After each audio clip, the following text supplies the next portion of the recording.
Какви са стъпките при изготвяне на интериорен проект?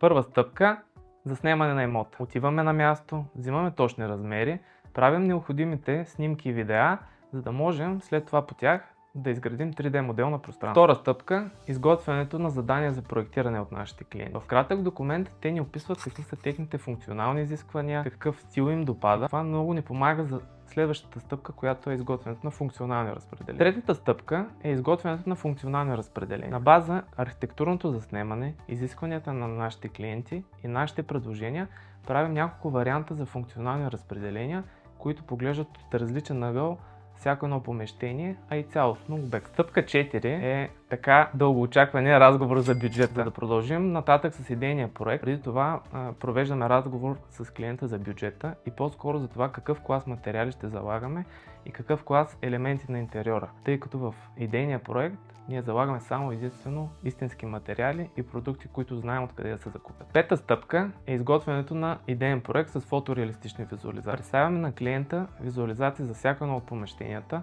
коментираме с него какво му допада и какво не му допада, отразяваме коментарите и целта е да финализираме идейния проект, който вече е функцията и визията, която допада на клиента. Шестата стъпка е подготвянето на технически проект. На база одобрения идеен проект подготвяме всички необходими технически чертежи, количествени сметки и спецификации, за да може проекта да се бюджетира, а след това и реализира по тях. В тези стъпки изчерпваме частта с проектирането. А в следващото видео ще ви разкажа с какво още можем да ви бъдем полезни, а именно бюджетиране и цялостен project management на реализацията.